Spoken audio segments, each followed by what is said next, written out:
Continuing that theme in this session, we're extraordinarily lucky, I think, to have with us this morning Mark Scott, the Managing Director of the ABC.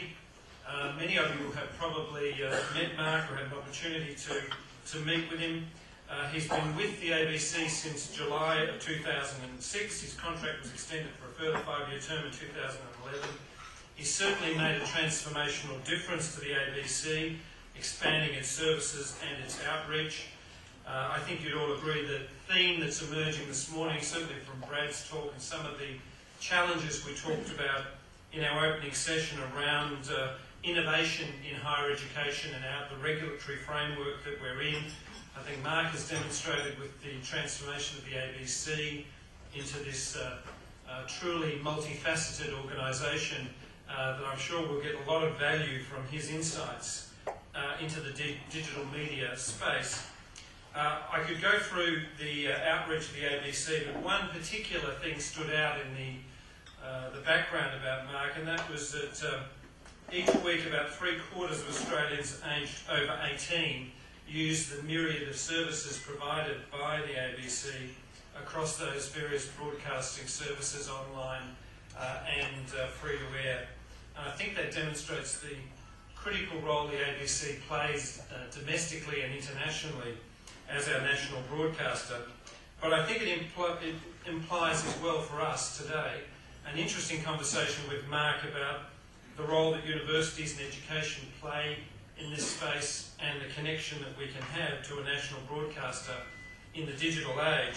The title of Mark's talk today is Great Expectations, Digital Life and Institutional Change. So please join me in welcoming Mark.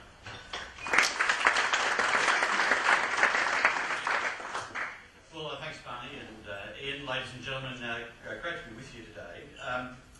And I was privileged to be able to sit in and listen to your previous speaker and to hear some of those themes, and I think there are some real similarities between the challenges that we're facing in the media, and before I was at the ABC, I was at Fairfax, so I've been through it in the newspaper industry and now in the broadcasting industry, and the kinds of things that are coming at education, particularly higher education as well. So I thought what I might do today is talk a little bit about the ABC story, talk a bit about what we're doing and how we've taken on some of these changes, then perhaps address some broader themes of change around technology and then opportunity for your questions and engagement. What are we dealing with? If I can just strike a few themes at the very beginning. What are we dealing with in the broadcasting sector now? One of the things we're dealing with is increased competition, global competition. I grew up in Sydney. There were a handful of television stations, a handful of radio stations. If I wanted to read the New York Times, I had two ways of reading the New York Times. One is I could go to one of two news agents in Sydney that stocked them. And 10 days after the Sunday edition of the New York Times was published in New York, I could buy a copy for $20 in Sydney. Or I could read whatever the editor of the Sydney Morning Herald decided I could read, because the editor of the Sydney Morning Herald had exclusive rights to republish the New York Times content in Sydney. But now, of course, you read the articles in the New York Times before they're delivered in New York City. And we're in a world of global content. We're dealing with structural disruptions, legacy models, we're dealing with generational workforce change, generational behavioural change, changing expectations of consumers, and real disruptions that are all being led in the digital era. And one of the things that strikes me, and my children, I think I look very old when I talk about things like this, is how I can remember these moments of startling transformation. I remember when I first saw an automatic television, it was extraordinary that a machine would spit money out of the wall. But I remember when I first started seeing things about online, thinking, well, online will never be able to deal with banking because your computer will never be able to spit money out at you. But of course, we all do online banking now. That transformation is seamless and obvious. You may remember one of these. My first mobile phone came in a suitcase. And I thought that was pretty swish at the time. But my wife and I were just on holidays, and our kids were in the late teens, early 20s, and we got a text message, could we contact them? We were in Elsinore, 30 kilometres north of Copenhagen, Wednesday of last week. And we sat down in that cafe and pulled out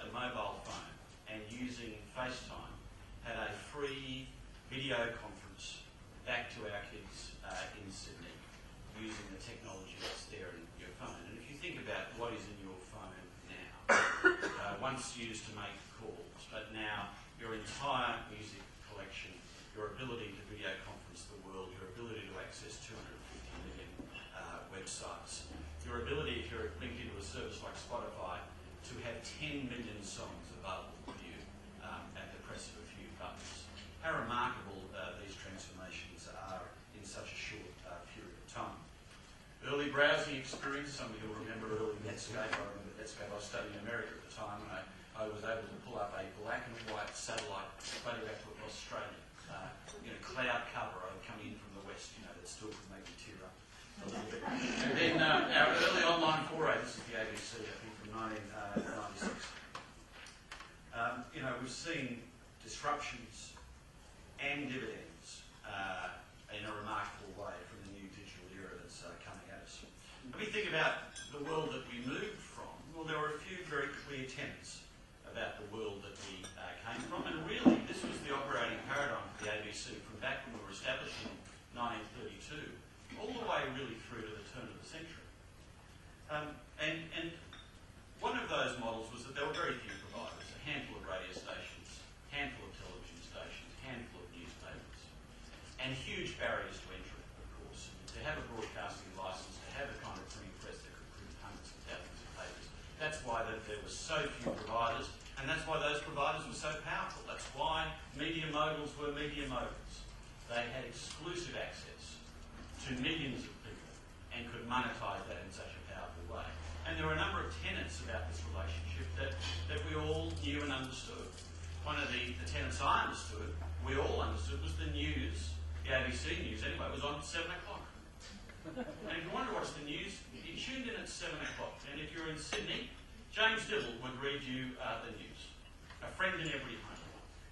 And one of the things you understood, it was almost so clear that it never really articulated, is that if you got home at 7:10, you'd missed the news. Don't blame James, don't blame the ABC, you had missed the news. Get your act together, 7 o'clock tomorrow night, we'll be back to read you the news tomorrow. But it was a linear experience, a one-way experience, a scheduled and timetabled experience. And one of the interesting things about that world is that we didn't think that was too strange or unusual. I never remember as a kid worrying that I didn't have 150 channels. Or even as a university student that the news wasn't on at all the time. This was the model that we had operated in and grown up with. Part of the scarcity that we could take advantage of as a broadcaster is that we were the conduit for all global content into a domestic market. So if in fact you wanted to see the best UK television, this is from Midsummer Murders, a town Midsummer that I personally believe is the most dangerous place. Baghdad's been seriously. If anyone ever did an actuarial analysis there, no premiums can be paid to deal with Midsummer. But the reality was, if in fact you wanted to see this program, the only way to see that was through the ABC. We're absolute gatekeepers of that best of the global content, certainly the British content on the ABC and the American content on the commercial channels as well. So it was a one-way relationship, it was a linear relationship, it was a relationship where all the power was held in the hands of the providers. And the only voices that were being heard in that was the voices of the providers that were delivering that content. This is a line I use from, I cite quite a bit from the leopard, which I think is appropriate this time. If we want things to remain the way they are, things will have to change. And I think that's so true as we've wrestled with the changes that we're dealing with in public broadcasting. Because I think almost to a man and woman, the people who work at the ABC love the ABC, believe in the importance of public broadcasting, understand the important role that the ABC has played in Australian life and in the lives of millions of Australians over decades. And we believe that's been an important and a powerful role. We want that role to endure. And we want the ABC to be as relevant and compelling in the lives of our children and our children's children as it was in our lives and our parents' and our grandparents' generation. But what that really means for us is that if you love the place and you want it to sustain sustain and renew and endure, you will have to go with it on a journey of change. Because simply staying the way we are and simply thinking the world was as it once was and not as it is today means that we'll become increasingly removed, remote and irrelevant to the lives of Australians. In the lives of Australians today, but absolutely and clearly in the lives of our children and our grandchildren as they grow up. So we can't hope that change won't happen, but we say that if you love this place and you believe in this place, you'll need to work with us to help secure its future in the digital era. Some of the changes that we've brought about in the ABC in recent years, you'll have seen as consumers. Down the left-hand side, here are things that we got funded for in our last triennial funding outcome, and these things you can see on the screen now. We have a new children's channel, ABC3. There's a host of new drama that we've been rolling out that you've been able to see in recent years. Miss Fisher, the Straits, the Slap, a range of new drama that's coming as well. A significant new website for people in regional and rural communities, ABC Open, and there's work we're doing on an education portal that we will be releasing later in the year for school students. And part of this strategy and part of the funding pitch to government was to say that we want to take great content, we want to reach more Australians in more ways, more often with this content. We want to reach Australians anytime, any place, anywhere. And one of the things that you can actually see about the ABC, if you take a 20-year view of it, we are producing far more content for audiences with significantly less money in real terms and certainly far fewer people than we had 20 years ago. If you think of the ABC or even 2 decades ago, 1 television channel, a couple of radio networks. Now we have 4 television channels, 5 radio networks, the largest suite of online services and our international services on top of that as well. But in addition to that, there have been things that we weren't funded for that we have decided to find the money and make the investment and bring about the transformation. ABC News 24, the government said to us they thought that was a good idea. They thought an argument about a 24-hour news channel was fairly compelling, but they didn't have the funds, or they weren't going to find the funds to fund it. So we funded that ourselves through the biggest change to our television production model that we've taken in 50 years. The number of people who used to stand and work with James Dibble in the studio, either on the newsroom floor or in the control room, used to be around 14 people to put that bulletin to air. Now we've got those bulletins to air with 2 or 3 people, taking advantage of new technology, automation, and a new multi-skilling approach to the workplace. Digital radio is another thing that we've received no funding for the content of digital radio. I'll talk a bit more about iView later on, and a host of new iPhone apps and iPad apps and the cost of delivery of all those are all things that we haven't received funding for. These are things that we needed to prioritise and find the funding for ourselves. One of the things I think we are discovering as we go through this era is that a lot that we've learned in the past or tried in the past can be reinvented and renewed for a new era. If you're my age, you might remember Monday Conference. Shown on a Monday night on ABC television, Robert Moore was the host, and it had that radical idea of having a studio audience, an expert guest or a panel of guests, and the studio audience asking questions. A format at one level very similar to Q&A. But of course what we've done now is taken advantage of that model and really reinvented it for the digital era with Q&A. And we've changed it and modified it for a number of ways that reflect the opportunities that exist in the digital era. The first one, of course, is the nature of the show itself. It's not just audience members who can ask questions. It's audience members at home who can text message in or video messages in as well. So the pool of questions and the opportunities for audience to engage in asking a question is greater than it ever was a few decades ago. Now, of course, audiences can participate in that conversation through Twitter. And what was interesting for us is that when Q&A started, there was no intention of doing a Twitter feed. There was no intention of promoting Twitter, but we became aware after a couple of episodes that there was this Twitter conversation that was taking place about the program. And so the first thing we did was we acknowledged the hashtag, hashtag Q&A. I remember Tony Jones, I think on the first night, I must get this video clip, but I remember watching it, he said, and if you are, he looked vague and confused, he said, and if you're following this on Twitter, use the hashtag Q&A, whatever that means. But it was interesting for us. This is an area where the audience was absolutely well ahead of us. And now 1.5 million tweets in the last 2 years have been sent in whilst the Q&A program has been on air. We can have 35,000 tweets in an hour when the Prime Minister is there. A real example of the audience not just passively receiving but leaning forward and being far more active in the programming than they've ever been before. But it's not just the nature of the program that's different, it's how we distribute it, I think, embodies the change. Monday Conference used to be broadcast on Monday night, and again, it was like the news experience, you watched it or you missed it. Q&A, we broadcast around the country on ABC 1 at 9:30. We broadcast it live around the country on ABC News 24 because those people in Perth and Adelaide were furious that the conversation was taking place and they were watching a recording of the conversation rather than able to take place on it. We broadcast it on radio, on News Radio. We stream it to mobile phones and tablets on our News 24 website. We broadcast it internationally on Radio Australia. We broadcast it internationally on Australia Network.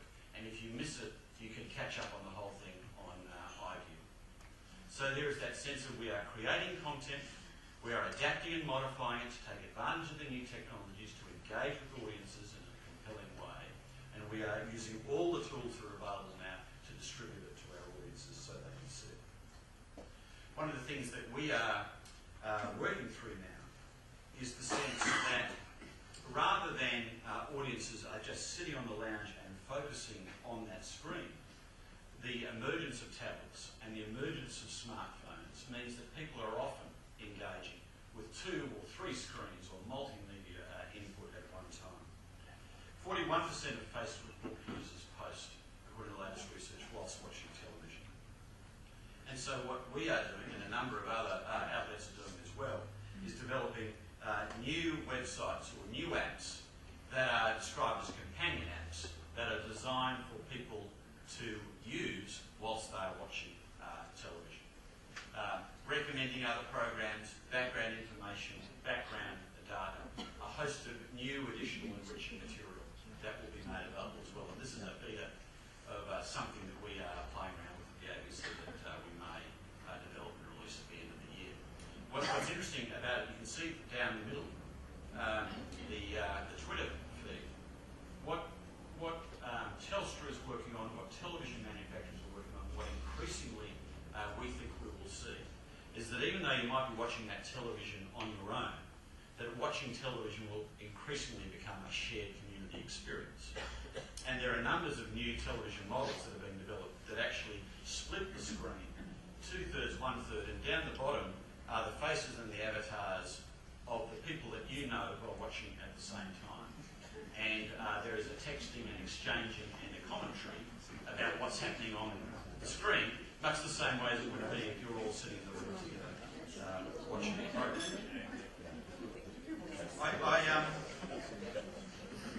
You don't have to do it though. One of the things that I think has been useful for us to think through is our whole relationship with social media. And I know you'll be doing this too. We had some interesting work done, I'll talk about it briefly in a minute, but around what's a scenario for 10 years now, what does the world look like in 10 years' time? Part of our stress testing of this is what would have you predicted 10 years ago about today, what would you have got right and what would you have got wrong? And I think a lot of it you would have got right. I think personalisation of media, you'd have certainly got right. Opening up with global content, I think you'd have got right. I suspect you would have missed social media. If you had picked social media, you wouldn't be here. You'd be on your yacht in the Bahamas, spending your billions. But this is the phenomenon that really, I think, has changed everything. The Facebook stats are astounding. 10.7 million active Australian users. So 67% of Australians who are online are active on Facebook. Spending 8 hours a month on it. So equivalent of a working day a month. Now that average, of course, is boosted by my daughters. But still, they are big numbers. YouTube, a monthly reach of 8.7 million, 54% of active users online. And Twitter, fast growing as well. And what the ABC decided we needed to do was to swim in these oceans where our audiences would be. And I'll give you some examples of that. We have more than 200 Twitter accounts, and we have more than 100 different places where the ABC can be present and found on Facebook.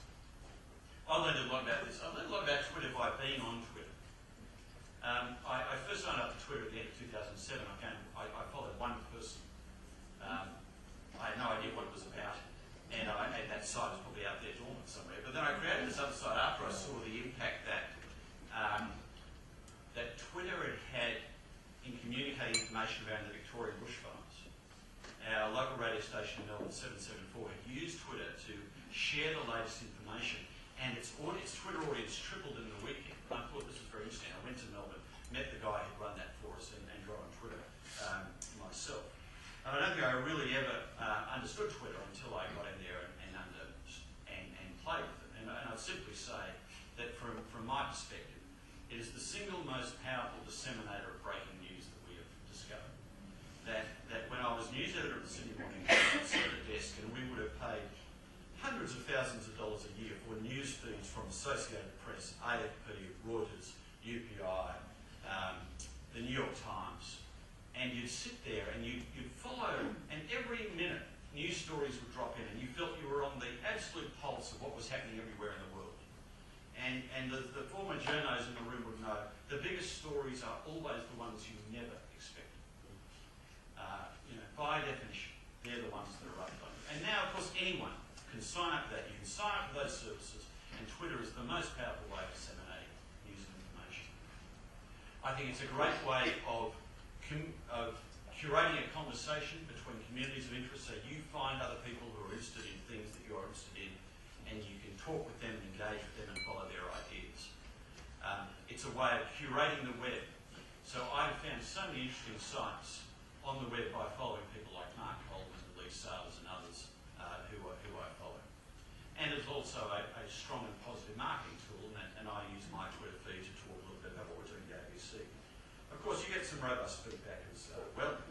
I tweeted the other day that when David Cameron was being interviewed on the Levinson inquiry and cross-examined, it's an extraordinary thing to see a Prime Minister being cross-examined like this, and that's a character of judgment.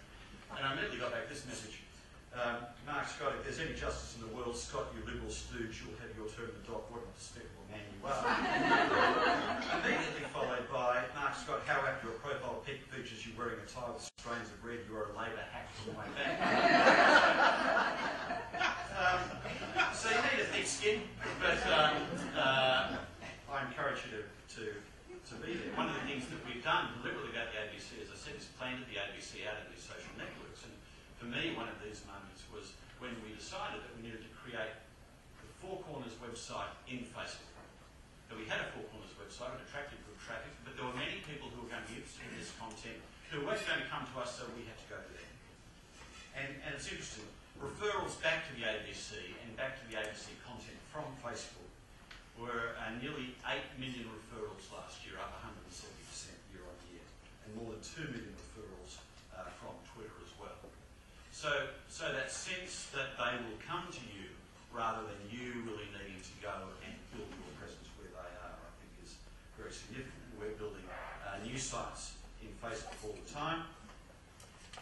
We are about to create a News 24 channel on YouTube, so that if you're watching YouTube and you want to watch News 24, you'll be able to find News 24 there as well. I think one of the things that we can see in this era, which is a challenge for us as traditional broadcasters, is that we are no longer the oracle and the fountain of all wisdom ourselves, but there is an increasing opportunity and expectation that our audiences have stories to tell tell, and that they tell different stories to us, but they are valuable and compelling stories in their own right. ABC Open, we were funded for at our last try funding, and ABC Open plants 50 content makers and educators effectively in regional and rural areas to find different stories and tell them through our ABC Open websites, but also to train local communities about how to tell their own stories in their own ways. And we have run more than 1,000 workshops in rural Australia, training people how to, in the skills of digital storytelling. And we tell those stories on our websites, and the best of those stories we broadcast on ABC Radio, and we show every night on News 24. This whole issue about the creativity of the audience and our opportunities to find great talent and curate great talent is very significant. And I think this is our most powerful example so far, the Triple J Unearthed website. Triple J used to run a competition called Unearthed, and it basically started off by saying, if you are a muso or have a garage band, send us a cassette. And apparently this was the most overwhelming experience as the box loads of cassettes arrived, and people at Triple J would, plug them in, listen for 15 seconds, try and work out if it was the new Beatles or just rubbish. Nobody wanting to be the person who threw the tape out of the band that would sell 100 million albums, And then we started a website, and then we actually have a radio station and an app, and this is streamed on digital radio and online, Triple J Unearthed. We created an iPhone app, which was downloaded 630,000 times. And if you go to that app now, or you go to that website, there are 32,000 Australian artists who have music currently available on Triple J Unearthed. 70,000 tracks of music being streamed over 1 million times every month. And if you went to the list of bands and artists nominated in the ARIA Awards, I think in the popular music categories, over half we could track had a link back to first being discovered and heard on Triple J Unearthed. And I was talking with the head of Triple J about it. He says he thinks in a couple of years' time we won't even be doing that. There'll be a clear expectation that this is where basically people start. And for us, this has been quite a transformational thing. What do you mean it's not all about us? What do you mean that we're not we're not the ones who are the experts in everything that creating all the content? What do you mean our audience doesn't just want to sit there and listen to what we have to say and do? But part of our job is to create opportunities for our audiences to create and be engaged. It's been a significant step for us. Let me quickly just make some other points. I think part of the challenge of the transformation for us is to recognise that we're in quite a good position now, and people would say, well, don't change too much. And I think all around we can see examples of organisations that seem to be doing quite well that proved not to be the case because they missed out on some of this. Both at Fairfax and the ABC, I had quite a bit of engagement with David Jones. Look, David Jones, for a long period of time, was a very interesting role model for us because the store that your grandmother shopped in was the store that your daughters wanted to shop in. I thought that was an interesting. How had they done that transformation through the generations? For a period of time, it had done very well, but as I've read about it, in 2003, David Jones started an online shop, and in 2005, because it wasn't delivering very well and because of other cost pressures, they shut that down. And now in 2012, as the world has moved to online shopping, David Jones is years behind where they need to be and has really suffered from that lack of investment. We can all see situations and look at opportunities where organisations missed the moment. At the moment, we're getting good recognition for where we are in online with things like iView, but we recognise that that can be vulnerable unless you continue to invest and continue to try and move towards the future. I'm going to talk quickly about iView. iView is, we think without doubt, Australia's leading catch-up service, available online, on tablets, now on mobile phones. More than 500 programs, everything we've shown in the last 2 weeks is up there. It's visited more than 3.5 million times a month. And one of the interesting things for us is that when we survey our audiences, only about 30 to 40% know what iView is. So there's tremendous upside that we can see down the track. And as I've said, through this, we've had very good recognition for what we're achieving with iView now. started off as a desktop application, started off with computers, but now the whole transformation around this is around mobile technology. And now a disproportionate sense of the world we have to prepare for is for audiences who want to consume this content on tablets, who want to consume this content on mobiles. And part of our whole investment has been to take this content that was once very fixed in how you delivered it and make it portable and make it mobile. And that's particularly important for young audiences. So our view is up over 50% on last year. And even something like podcasting that we may have thought was pretty mature, we've had a 27% increase in podcasting numbers last year, 60 million programs downloaded. I suppose just another example of the risk that can happen if you don't get it right. I heard Sean Parker speak in the States a few months ago. Parker was the person who invented Napster. And the recorded music industry is an example that I look at fearfully because it's so recent and so compelling for us. In the year 2000, around the time Napster was invented, the recorded music industry was worth about $16 billion globally. And what Napster did, creating the site that seamlessly allowed piracy to take place and for you to share music without cost and charge and payment back to the copyright holder, showed a massive customer dissatisfaction with the recorded music industry. I was burning some CDs onto my iPod the other day, and I pulled out the CD, and it had a price tag of $30 on it. And I was thinking, wow, I used to pay $30 for a CD. And of course, half the music on it you didn't want anyway. And so customers were resentful of how much they were paying, and resentful that in the album model they had to buy music they didn't want to get a music that they didn't want. And Napster demonstrated that completely. And then, from outside the recorded music industry, a firm that had nothing to do with recorded music, Apple developed two things. Firstly, this device that allowed you to put time is in your pocket. And then this application that seamlessly and cheaply allowed you to download the music that you wanted and put it on that device. And the result a decade later, I would argue, is that consumers have never had it so good. You have never been able to access so much music so cheaply, been able to experiment with music and find music and get the music you want at a lower cost than you ever have before. I would argue, some would argue differently, that if you are an artist, you can also find audiences in new ways, cheaper and easier through this model than you ever did under the old restrictions of music labels and the recorded music industry. But the recorded music industry itself is now worth $8 billion. It's precisely half the size it was a decade ago, whereas the consumers have won. And I've reflected a little bit on my time at Fairfax, and I was saying to Ian earlier, I think a decade ago, the newspaper industry could see what was coming at them, could understand that the internet would provide a better way of selling cars, and jobs, and homes, and that would erode the revenue model that had underpinned journalism. But the feeling was that they had done so well, they were still making so much money, they'd invested so much in that model, how difficult it was for them to move away, and we can see what's happening now. I quite like Amara's law, which says we tend to overestimate the effect of the technology in the short run and underestimate the effect in the long run. And at that tech boom, 12 years ago, there were people who said to me that newspapers will be out of business in 2002. Well, they proved to be wrong. But I suspect in the long run, we are only just beginning to see now the full impact and the expectation of what these technological changes will bring. Quite like Andrew Grove, who ran Intel, he said there's one point in the history of any company, or I would argue in any industry, where you have to change dramatically to rise to the next level of performance. Miss that moment and you start to decline.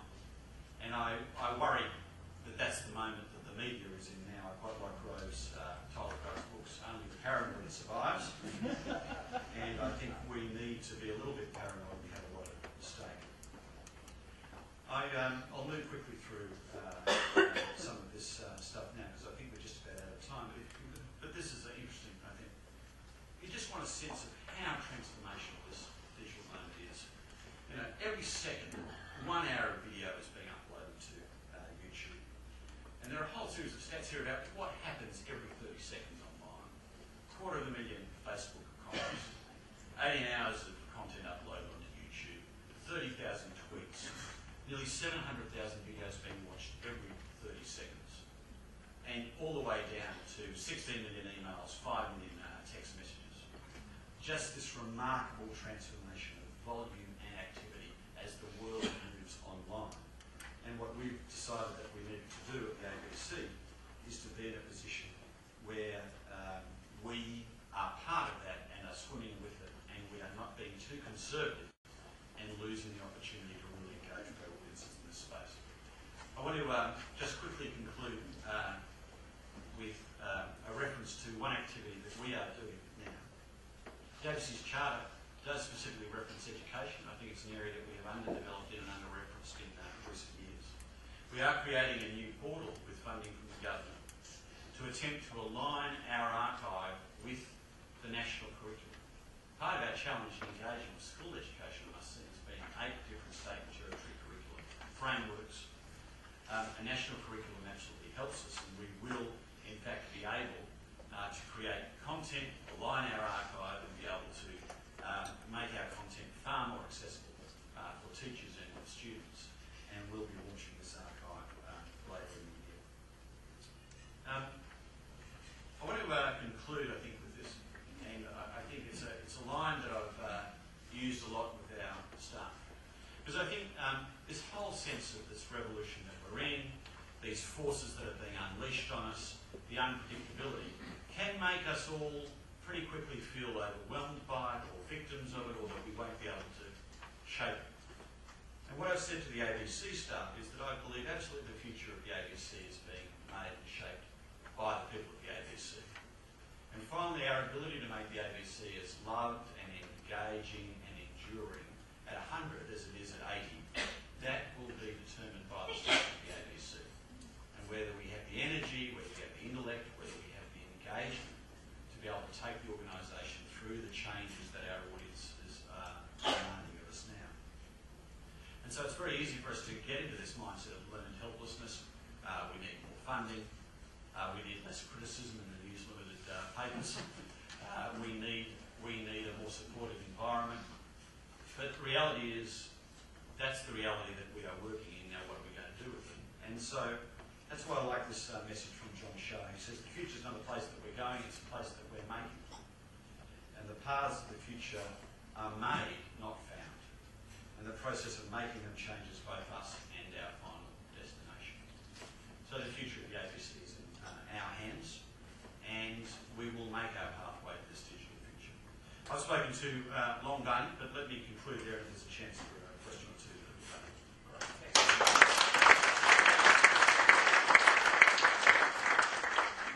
We have a little bit of time to, I think, grab a couple of questions for Mark about the presentation. Thank you, Mark. It was actually extraordinary to see so much of that insight into the world we live in. Maybe I could take advantage of being chair to frame one quick question to you.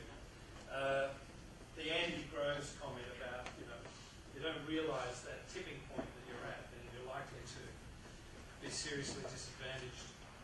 As a sector, and listening to Brad Wheeler earlier, and in higher education, we're discussing technology and the role it plays, and the challenges of managing universities with great on-campus traditions in that context, and the emerging opportunities in online education.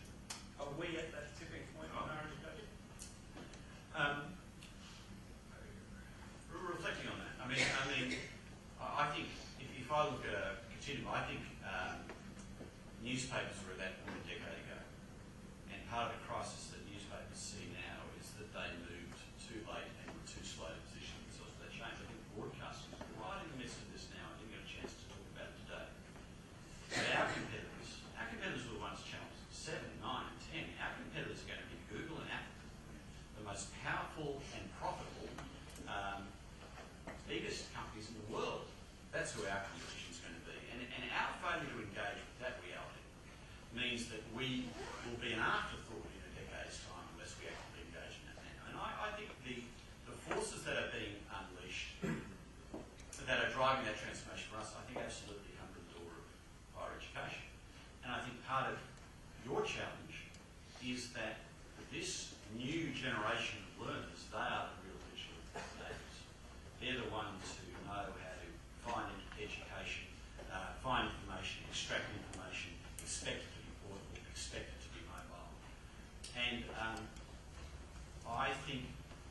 a real risk of being too conservative. That's what I think the history will show. And I heard what Brad said. I think, yes, nobody really knows which models are going to work and which models aren't going to work. Yes, there will be great experiments that collapse on you and disappoint. But I think the organisations that are best equipped now are those who have developed almost a venture capital approach to this. You try lots of things. You try experiments. You work out what works. You make that learning. On you go. But you have this. You are changing what I think in our institution, and I suspect in higher education, could be quite a moribund and conservative organisational culture, and you make it agile and flexible, and you do lots. Because it's those kind of capabilities, I think, that are going to make it more likely that you are able to survive and endure the challenges that are coming at you rather than being too passive. Mark, I'm interested in what it means for the ABC in terms of being a global media provider. Yeah. In the past, ABC was great because you used to get the BBC programs that would come there. But in the future, presumably, people will be accessing BBC programs direct through the internet. So does that mean that the ABC, to continue to be relevant, has to make its own distinctive programming that people want to buy? Yeah, I think so. I think in the short term we'll still be the key distributor because we'll still have those eyeballs. The BBC has its iPlayer now. And one of the things, we love the BBC, we're close to the BBC, but they'll do us no favours. If there are more dollars available in another model for them, they will stitch us up at a moment's notice in that brotherly way. But I mean, one of the things I look to is and one of the interesting things I think about public broadcasting is that I think in this era of plenty, there will be plenty of market failure. Quality Australian drama costs $1 million now to make. The broadcasters contribute $500,000 now to make that. If you're running Channel 9, you can get an American drama at $100,000 that will rate as well as what you're paying $500,000 for. So if you're rational, you will not be doing that. Rational for shareholders. So I see great opportunities for us in Australian content, Australian drama, news and current affairs, regionalism, the arts. These are all things that I think the market will have difficulty delivering in this era of fragmented audiences. And yes, I would think now, more rather than being the local distributor of a whole lot of global content, we'll need to be creators and developers of that content ourselves. And I think actually if the ABC isn't doing that, then I think there's a real question as to whether a market this size will be able to sustain that on its own. We only have time, literally, for one last question. A quick one, John. Thanks, Barney. John Walden, I'm from Murdoch University, and it really goes back to what Barney was saying. And it's been a really fascinating morning. But I wasn't with Brad at the end in terms of it being a tipping point. Because I'm looking at these MOOCs and I'm thinking, okay, there's no academic quality assurance, they're self-selecting audiences, dropout rates are high, they're about popularity, they're putting in niches where people think they're interested, and they're not assessed. And in a way I see those extensions of learning opportunities, as there were in the very distant past when working class people couldn't get into university, they created mechanics institutes in the UK, etc. So these are all extensions of learning. Then I listen to you, Mark, and I see all this stuff and it really impresses me. And then I'm on the horse of superficiality versus depth. And I think as university people, if we push too far at what I might call the commoditisation of higher education, then we lose the very idea of the university itself and what it's trying to do to minds, young, old, whatever. And that's dangerous. However, all these Twitter and Facebook and YouTube, etc., you can reach people for sure. So, what I'm really looking at, and it's not just a comment to you or a question to you, it's to all of us, is how do we square that circle? How do we really use this media to our advantage, but don't actually cheapen what we do, so that we become something that Texas can regulate, because that's what we are. We're just a commoditised industry. We're not a university. There's something special, I think, still, or should be, about being a university. Yeah, and if I can just briefly talk about how we're thinking and dealing with that, because I think that's their questions that we deal with. We know that in a highly competitive, saturated marketplace with global competition, the question for us will be how are we distributed and how are we doing? Where do we play to our strengths? And there's no doubt our strengths still fundamentally will be around content that is deeper and more enriching, more strongly investigated. And that's why it's interesting to me that Four Corners is going as strong after 50 years as it was in the beginning.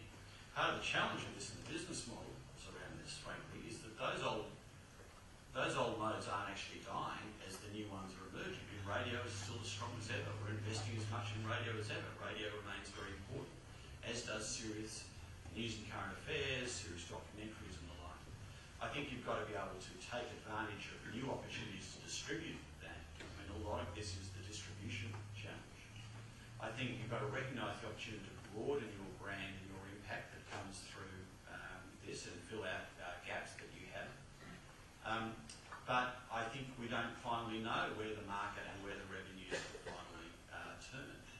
And where I think the risk comes by not playing in the news space is if in fact there is a tipping point. No one really finds, tipping points are really easy to see once you've been through them,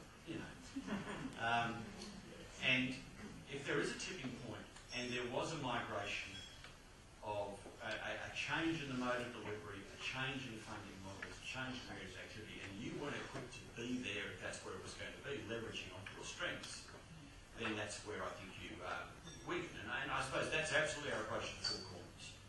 At Four Corners, the same investment as always in in-depth quality journalism, but distributed now, not just on television, but through Facebook, promoted on Twitter, available through apps, taking advantage of all the opportunities to reach and engage with the audience where they are, at a time they want, on a device they want, in a format that they want, while still playing to our strengths. Mark, on behalf of the IAU group, can I give you this little gift to thank you? And thank you for a very, I think, compelling and interesting presentation. That it is so many things you say resonate with higher education. I think we could interpose the two and see a whole lot of similarities. I think that tipping point is closer than we think. Join me in thanking you.